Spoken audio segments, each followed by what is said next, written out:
Welcome back, and we're on day something of quarantine, or whatever it is that we're on. What I'd like to do today is talk a little bit about cleaning your instrument. As we're going through some of these different things, this would be a great time for you to go ahead and wash out your instrument, disinfect it, different things like that. Some of you I know since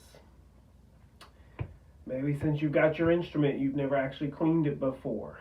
Um, that means that you probably have rud and gunk and talkies and sweat and blood and tears all in your instrument, and that usually doesn't bode well.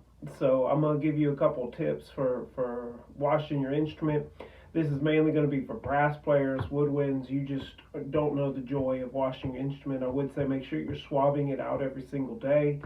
Um, Make sure that you're taking good care of those pads and things like that. But this is going to be mostly for our brass friends. Those of you with tubas, sousaphones, what I'm about to do is going to be in the tub. Um, if your tub's not big enough for your instrument, you can maybe use a kiddie pool, take it outside and wash it that way. It might just be too big for your normal tub. So what I've done here is I just kind of filled the tub halfway with just some lukewarm water, and then I put in dish soap, which I have already misplaced. The dish soap it's that non-scratch disinfectant. You don't want to use anything but dish soap on your instruments. You don't want to use Comet or any kind of something that could scratch up the inside of your instruments. You may want to make sure it's a dishwasher or dish safe soap. So the second thing that I like to do is I actually like to use a strainer. What I'll do is I'll take my horn and take out all the pieces to the instrument, and I will put it in a strainer.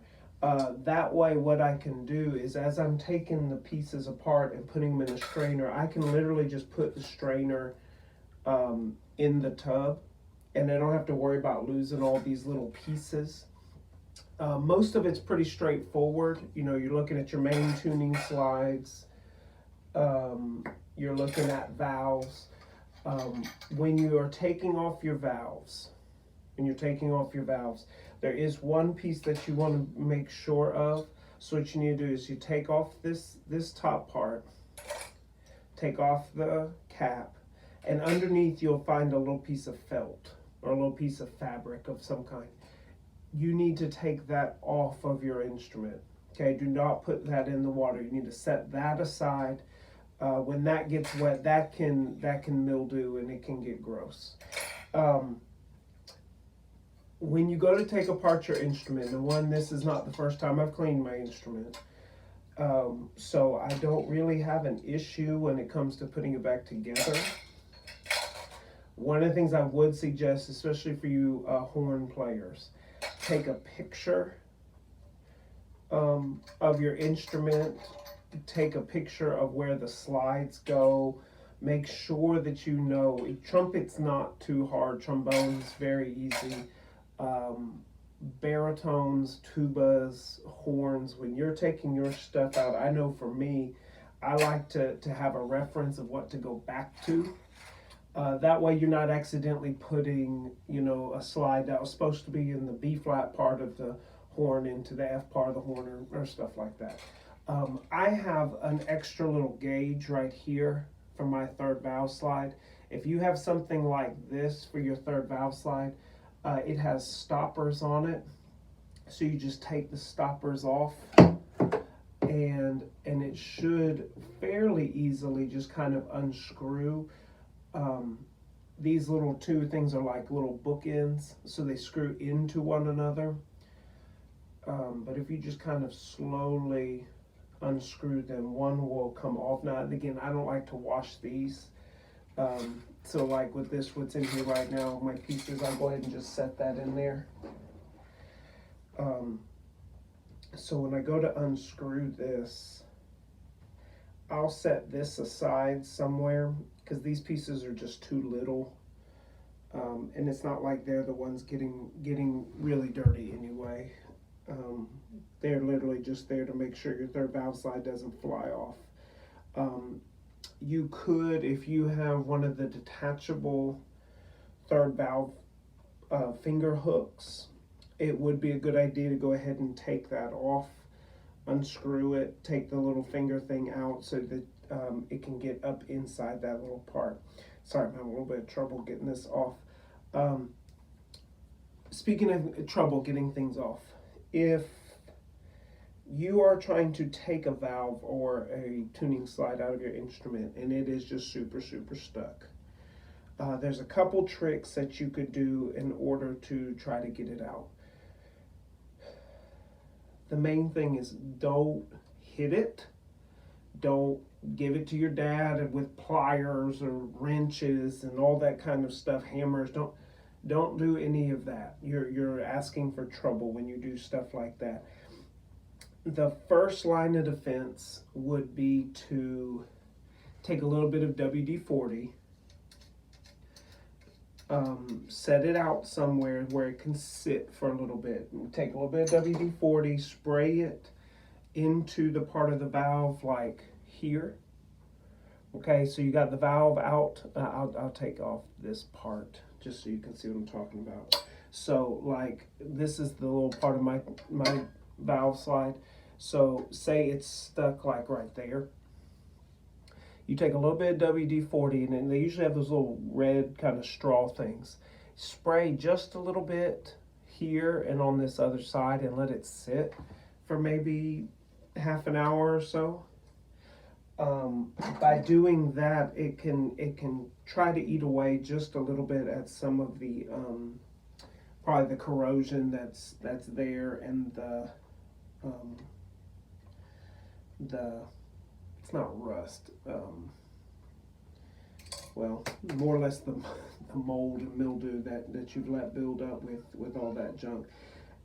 Now, and I'll say even for me and mine.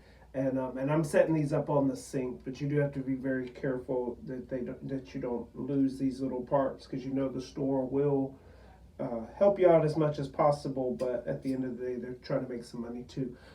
So look, you even look at mine.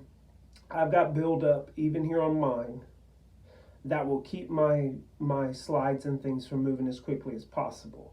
Okay, you can see I can kind of wipe that away.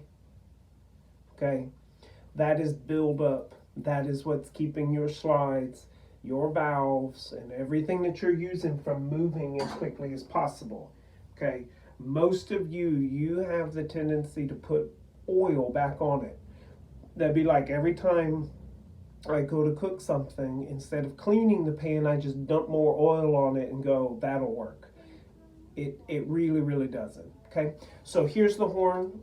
I've got everything taken out. Okay, I've got, oh, I forgot to take these off. I take the caps off the top and the bottom. Really what I'm doing is I'm emptying, or I'm opening up this entire horn. All right, now see, look, like this one right here is a little stuck.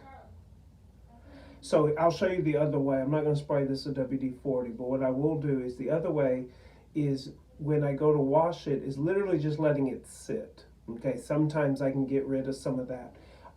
So here's, ooh, I got a dent right there. What you need to do, so I got this lukewarm water with dish soap. I've already got my strainer with all my pieces in it. Then what I'm going to do is I'm going to take my horn and I'm going to lay it in there, submerge it. Okay, submerge, which means just let it go underwater, and make sure that it's sitting in there real tight. Not tight, I don't know why I said tight. What you really want to do is you're going to want that to just kind of sit for about 10 minutes. Okay, you want it just to be in the water, so you can come back and clean it. Now, I have this, many of you, if you have your cleaning kits that came with your instrument, one of the things that should have come with it is one of these. It's called a snake. Okay, this is the best way to clean out your valves. All right, this way you can put in there, especially horns, as you're trying to kind of get your way up and around and things like that. So I'm gonna let my horn sit for a little bit, and then I'll come right back here in just a moment.